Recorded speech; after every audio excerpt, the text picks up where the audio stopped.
सादाब खान और आप देख रहे हैं एमएस की मैथ। परसेंटेज चैप्टर का ये पार्ट 3 है। इसके पहले हम पार्ट 1 और पार्ट 2 में परसेंटेज के कई सारे क्वेश्चन सॉल्व कर चुके हैं, जिसका लिंक आपको डिस्क्रिप्शन में मिल जाएगा, वहाँ से आप दोनों वीडियोज़ को देख सकते हैं। इस पार्ट में हम परसेंटेज के कुछ और टाइप्स को देखेंगे, जिसमें पहला टाइप है परीक्षा में फेल पास पर आधारित प्रश्न। तो आइए दोस्तों देख लेते हैं पहला क्वेश्चन। एक परीक्षा में अधिकतम अंकों के 20% अंक प्राप्त करने वाला छात्र 5 अंकों से अनुत्तीर्ण हो जाता है। दूसरा छात्र जिसे अधिकतम अंकों के 30% अंक मिलते हैं, उत्तीर्णक से 20 अंक अधिक पा जाता है। उत्तीर्ण होने के लिए आवश्यक प्रतिशत क्या है? तो हम मान लेते हैं कि जो अधिकतम अंक थे, यानी जो पूर्णांक था उसका, वो x था। ठीक है। अब अधिकतम अंकों के 20% अंक प्राप्त किए, यानी अधिकतम अंक x थे, इसके 20% अंक उसने प्राप्त किए, तो 20% अंक हमने देख लिए। इसके बाद 5 अंकों से अनुत्तीर्ण हो गया, यानी इसको अभी हम 5 अंक और दे दें तो ये पास हो जाएगा। तो हमने इसको 5 अंक और दे दिए, तो ये पासिंग मार्क आ गया, उसके पास हो गया वो। ऐसे ही दूसरा छात्र क्या है? दूसरा छात्र जिसे अधिकतम अंकों के 30% अंक मिलते हैं। अधिकतम अंक x थे, तो x के 30% उसको मिलते हैं, 30% अंक उसको मिलते हैं, और उत्तीर्णक से 20 अंक अधिक पा जाता है। यानी ये पास तो हो गया, लेकिन इसके पास पास होने के बाद 20 अंक ज़्यादा हैं, यानी इसमें से -20 कर देंगे, तो ये पासिंग मार्क ये आ गए। अब ये भी पासिंग अंक आ गए और ये भी पासिंग मार्क आ गए, तो दोनों कैसे हो जाएंगे? बराबर हो जाएंगे। इसके बाद इसको सॉल्व कर लेंगे। 20 इस साइड आ जाएगा, 5 + 20 = x वाला जो पद है वो इस साइड चला जाएगा, ये यहीं रहेगा, x × 30/100, ये इस साइड चला जाएगा, -x × 20/100। 20 और 5 25 हो जाएंगे, = 30 में से 20 चला जाएगा, तो x × 10 बचेगा अपॉन 100। 0 से 0 कैंसिल हो जाएगा। x = 250, यानी जो उसका पूर्णांक था वो कितना था? 250। वो पूछ रहा था कि उत्तीर्ण होने के लिए आवश्यक प्रतिशत क्या है। तो उत्तीर्ण होने के लिए आवश्यक प्रतिशत क्या है? तो टोटल इतने आ गए, उसके पासिंग मार्क क्या थे? इतने थे पासिंग मार्क। ठीक है दोस्तों, ये क्या थे उसके पासिंग मार्क, उत्तीर्णक अंक, ये उसके उत्तीर्णक अंक थे। ठीक है। अब 250 उसका टोटल था, जिसके 20% उसको अंक मिले, और 5 अंकों से अनुत्तीर्ण था, तो 5 अंक हमने और दे दिए। तो देख लेते हैं कि पास होने के लिए कितने अंक उसको चाहिए। 20 से 20, 25 2 × 50 और 5 हो जाएंगे 55। ठीक है दोस्तों, यानी 55 अंक उसे चाहिए पास होने के लिए। अब 55 अंक चाहिए, कितने में से चाहिए? 250 में से चाहिए, मल्टीप्लाई 100, परसेंटेज निकाल लेते हैं कि पास होने के लिए उसे कितने प्रतिशत अंक चाहिए। तो 25 से 100 कैंसिल हो जाएगा 4 टाइम, इसका मल्टीप्लाई करा देंगे। 4 × 5 = 20, 4 × 5 = 20 और 22 अपॉन 10, नीचे 10 बचा था, 0 से 0 कैंसिल हो जाएगा, यानी 22% पासिंग मार्क चाहिए। क्वेश्चन देख लेते हैं, जो कि सेम ही है। एक प्रत्याशी किसी परीक्षा में 20% अंक प्राप्त करके 30 अंकों से फेल हो जाता है, परंतु अन्य प्रत्याशी 32% अंक प्राप्त करके पास होने वाले अंकों से 42 अंक अधिक प्राप्त करता है। तब पास होने के लिए अंकों का प्रतिशत बताना है। इसको हम पहले ट्रिक से लगा लेते हैं। 30 अंकों से फेल हो जाता है, यहाँ पे लिखा है 30 अंकों से फेल हो जाता है, यहाँ पे लिखा है 42 अंक अधिक प्राप्त होते हैं, यानी दोनों अलग अलग हैं, समान नहीं है। समान होते तो हम इनको माइनस कर देते, अब इनको क्या करेंगे? जोड़ेंगे, तो 30 और 42 कितने हो जाएंगे? 72। परसेंटेज को हमेशा माइनस करना है, तो माइनस कर देंगे। 32 में से 20 माइनस कर देंगे तो 12 बचेगा, मल्टीप्लाई 100, तो ये क्या आ जाएगा? आपका पूर्णांक आ जाएगा। ये 6 टाइम कैंसिल हो जाएगा, यानी 600 आपका क्या आ जाएगा? टोटल पूर्णांक आ जाएगा। अब क्या करना है? 600 उसका पूर्णांक है, और 20%, एक प्रत्याशी किसी परीक्षा में 20% अंक प्राप्त करता है, तो 600 का 20% वो प्राप्त करता है, और 30 अंकों से फेल होता है, तो हम इसको 30 और दे देते हैं, जिससे ये पास हो जाएगा। 20 से 20 कैंसिल हो जाएंगे, 6 × 2 = 12, यानी 120, और 30 कितना हो जाएगा 150, यानी ये पास वाले अंक आ गए, यानी 150 अंकों से वो पास हो जाएगा। यानी 600 में से 150 उसके अंक आए, तो कितना परसेंटेज आया। 20 से 20 कैंसिल हो जाएंगे, 3 से ये कैंसिल हो जाएगा 5 टाइम, ये हो जाएगा 2 टाइम, 2 से 50 हो जाएगा 25 टाइम, यानी पास होने के लिए उसे 25% अंक चाहिए होंगे। क्वेश्चन देख लेते हैं। एक परीक्षा में किसी प्रत्याशी ने 30% अंक प्राप्त किए और वह 6 अंकों से फेल हो गया। अन्य प्रत्याशी ने 40% अंक प्राप्त किए और पास होने वाले अंकों से 6 अंक अधिक प्राप्त किए। अधिकतम अंक क्या है? तो हम ट्रिक से देख लेते हैं। इसमें लिखा है कि वह 6 अंकों से फेल हो गया, यहाँ पे लिखा है 6 अंक अधिक प्राप्त किए।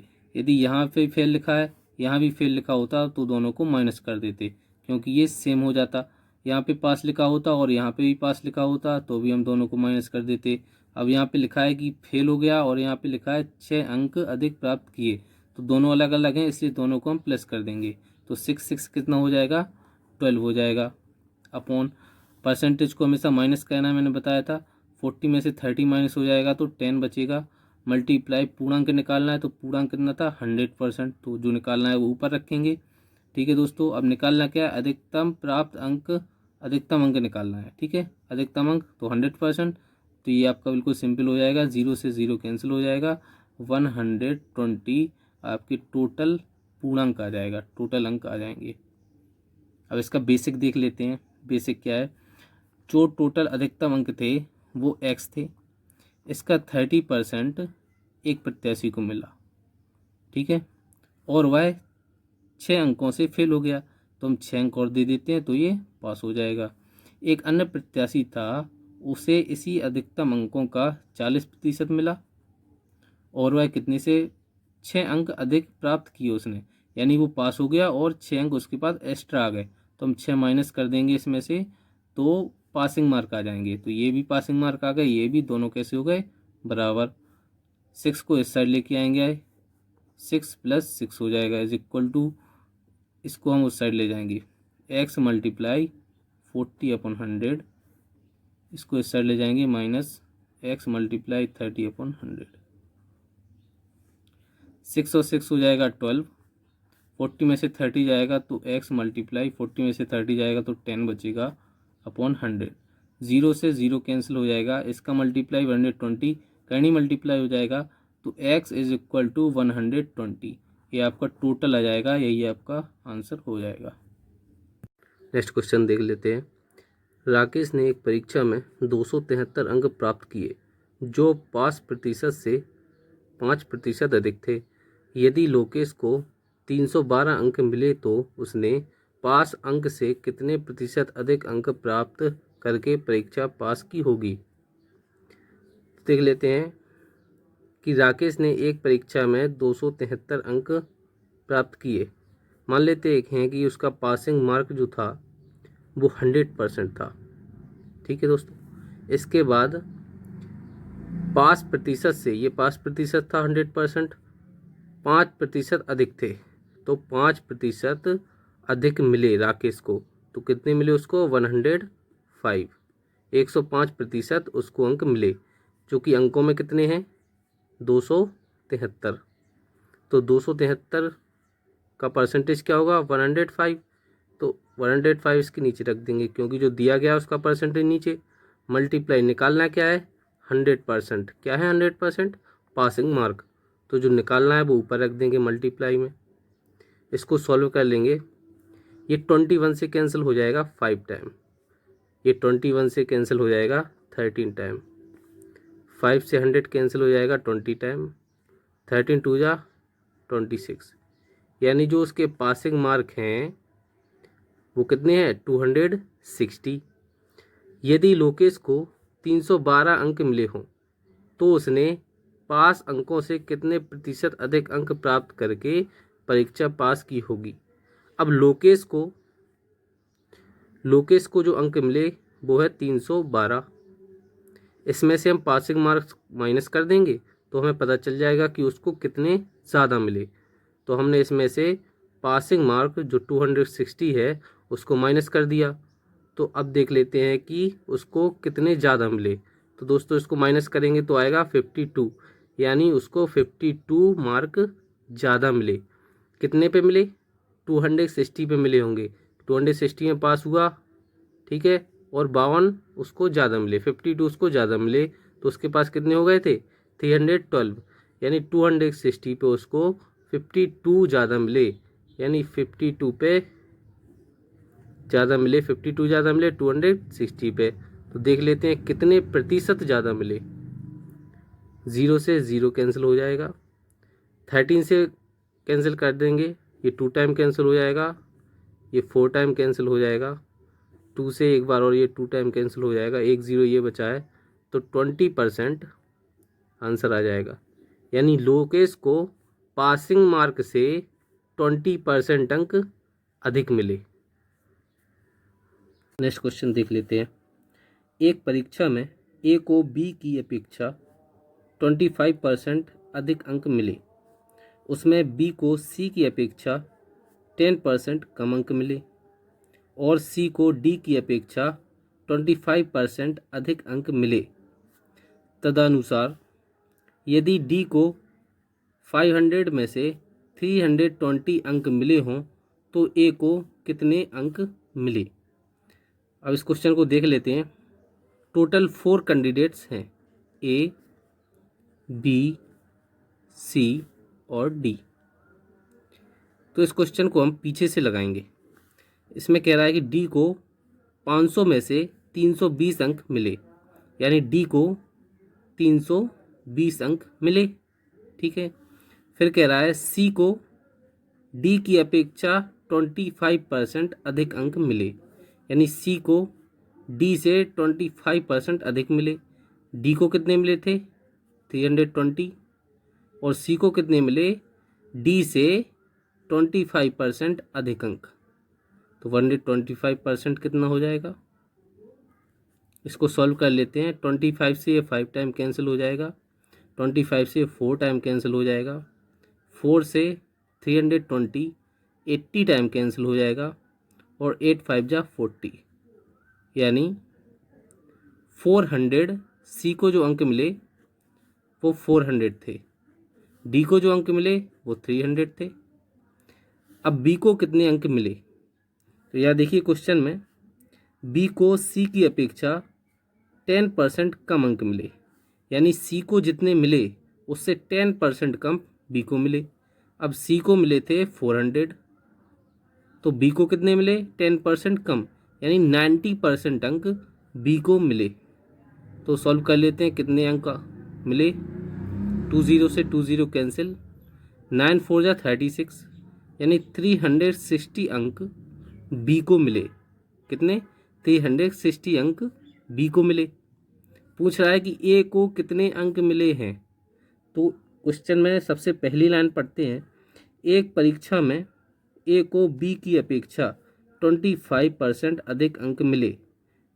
ए को बी की अपेक्षा, तो बी की अपेक्षा ए को कितने? 25% अधिक अंक मिले, तो बी को मिले 360, यानी 360 मार्क इसको मिले, तो इससे 25% अधिक, यानी इसका 125। इसको सॉल्व कर लेते हैं। 25 से 5 टाइम कैंसिल हो जाएगा, 25 से 4 टाइम कैंसिल हो जाएगा, 4 से 36 90 टाइम कैंसिल हो जाएगा, 1 0 ये आएगा, 90 टाइम कैंसिल हो जाएगा, 9 5 जा 45, यानी ए को कितने अंक मिले? 450, 450 अंक ए को मिले। यही पूछ रहा था वो कि ए को कितने अंक मिले, तो ए को 450 अंक मिले। ये आपका आंसर आ जाएगा। नेक्स्ट क्वेश्चन देख लेते हैं। एक कॉलेज में 40% छात्रों को ग्रुप ए दिया गया, शेष के 75% को ग्रुप बी दिया गया और शेष 12 छात्रों को ग्रुप सी दिया गया। ग्रुपों के लिए आवेदन करने वाले छात्रों की संख्या है। टोटल छात्रों की संख्या बतानी है। टोटल छात्र कितने हैं?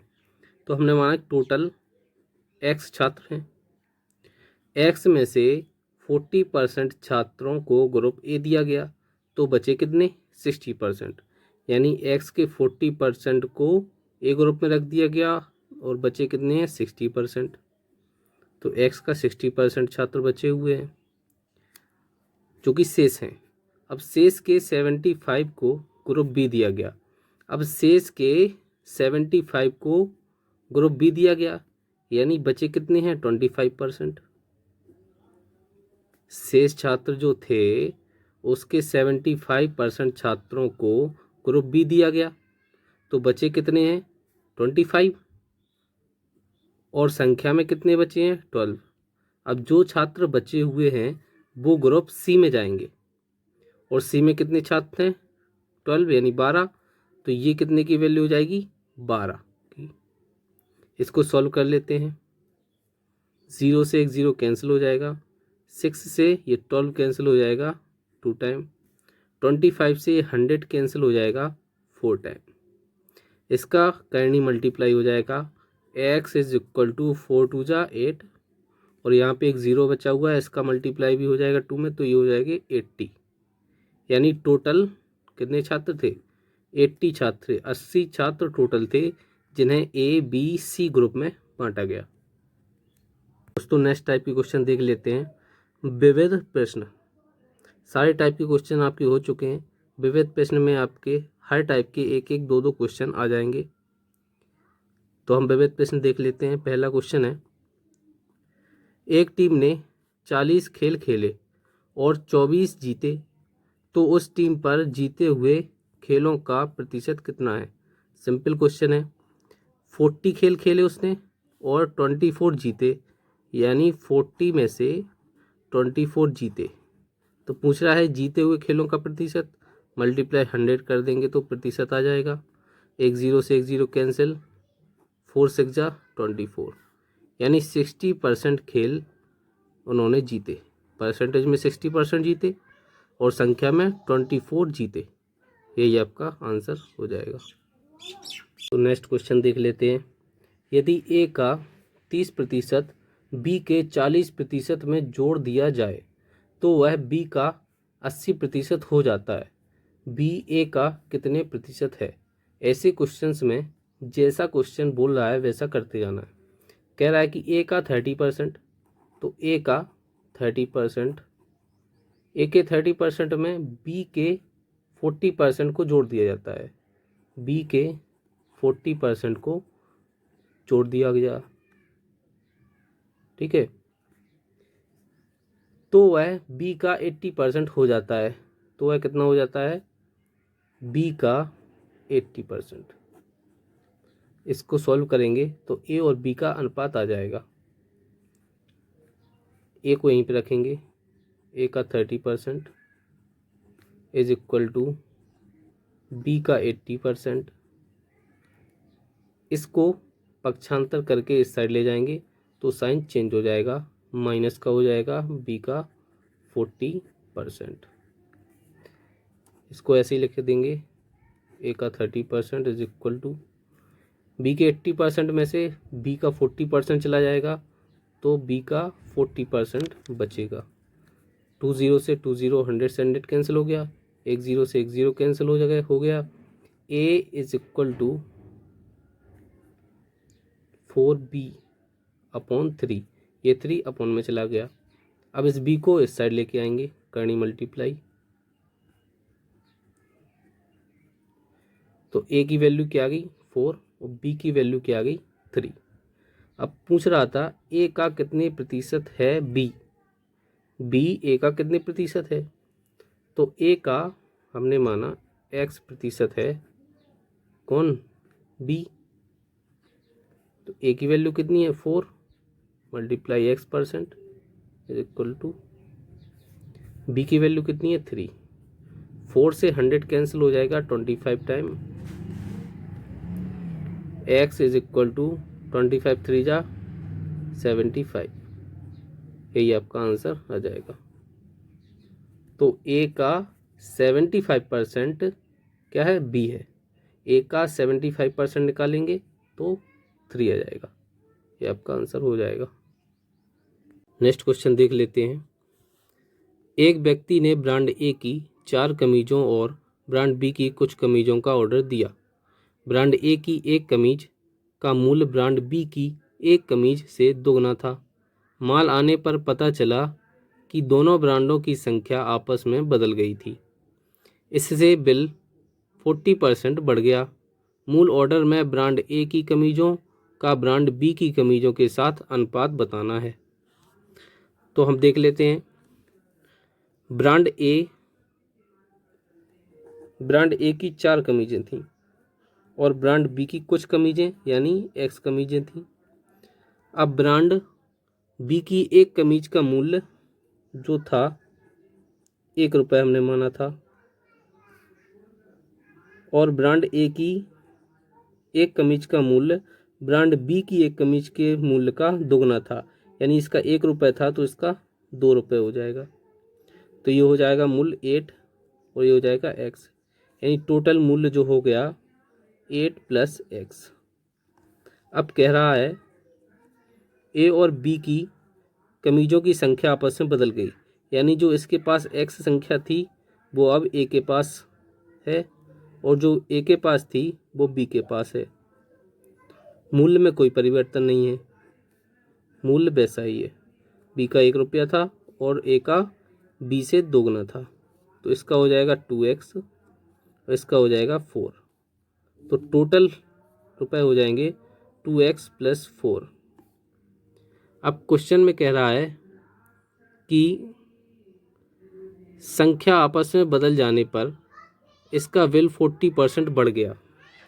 तो पहले जो बिल था 8 + x और अब जो बिल है 2x + 4, वो पहले से कितना बढ़ गया है 40%, यानी 140। ये हो गया है 140। इसको सॉल्व कर लेते हैं। 0 से 0, 2 7 जा 2 5 जा 10। 7 का मल्टीप्लाई इसमें होगा और इसमें होगा। 5 का मल्टीप्लाई करनी मल्टीप्लाई हो जाएगा इसमें और इसमें, तो 7 का करेंगे 7 8 जा 56 प्लस 7 का x में होगा 7x is equal to 2x का 5 में होगा तो 5 2 जा 10x प्लस 4 5 जा 20। 7x को पक्षांतर करके इस साइड लेके आएंगे तो माइनस का हो जाएगा, तो 10x में से 7x चला जाएगा तो कितना बचेगा 3x। यहाँ पे 56 है, यहाँ पे 20 है। अब 20 को पक्षांतर करके इस साइड लेके आएंगे तो माइनस का हो जाएगा, तो 56 में से 20 चला जाएगा तो कितना बचेगा 36। तो x इज इक्वल टू 3 का डिवाइड चला जाएगा, 3 1 जा 3, 3 2 जा 6।